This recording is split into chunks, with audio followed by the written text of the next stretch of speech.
આજથી રાજ્યભરમાં ધોરણ 10 અને 12ની બોર્ડની પરીક્ષાનો પ્રારંભ થયો છે, ત્યારે વિદ્યાર્થીઓમાં પરીક્ષાને લઈને ભારે ઉત્સાહ સાથે આત્મવિશ્વાસ જોવા મળી રહ્યો છે. ધોરણ 10 અને 12ની શિક્ષણ બોર્ડ દ્વારા લેવામાં આવતી મહત્વપૂર્ણ પરીક્ષાને લઈને વિદ્યાર્થીઓ ખાંભા જૈન મહેતા હાઈસ્કૂલ ખાતે વહેલી સવારથી પરીક્ષા કેન્દ્ર પર પોતાના નજરે પડ્યા હતા. વિદ્યાર્થીઓ સાથે વાલીઓમાં પણ એક અલગ જ ઉત્સુકતાનો માહોલ જોવા મળ્યો હતો અને સ્થાનિક લોકો દ્વારા સ્થાનિક આગેવાનો દ્વારા વિદ્યાર્થીઓને કુમકુમ તિલક કરી મોં મીઠા કરાવી વિદ્યાર્થીઓને શુભકામના પાઠવી હતી. પરીક્ષા દરમિયાન કોઈ અનિચ્છનીય બનાવ ન બને તે માટે પરીક્ષા કેન્દ્રો પર પોલીસ બંદોબસ્ત પણ ગોઠવવામાં આવ્યો છે.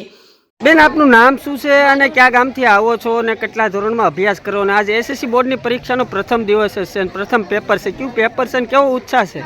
મારું નામ વાળા યાજ્ઞી છે. હું ધોરણ 10ની પરીક્ષા આપું છું અને આજે અમારી પહેલું પ્રથમ પેપર છે જે ગુજરાતી ભાષાનું છે અને બહુ મસ્ત ઉત્સાહ સાથે હું પેપર આપીશ અને અમારી સ્કૂલ અને માતા પિતાનું નામ રોશન કરી આખું વર્ષ દરમિયાન અમે જે કાંઈ મહેનત કરી છે તેનું સાચું ફળ મને મળશે તે મને આશા છે. જય હિન્દ, જય ભારત.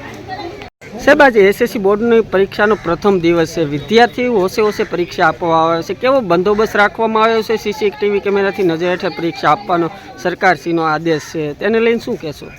આમ ગણો તો દર વર્ષની જેમ જ બોર્ડ દ્વારા ખૂબ સુંદર આયોજન થાય છે. જિલ્લા શિક્ષણાધિકારી કચેરી અને ઝોન કચેરી, આ તમામ કચેરીઓ અને બોર્ડ આનું સુંદર સંકલનથી ખૂબ સુંદર આયોજન થાય છે. દરેક બિલ્ડિંગમાં સીસીટીવી કેમેરાથી સજ્જ છે.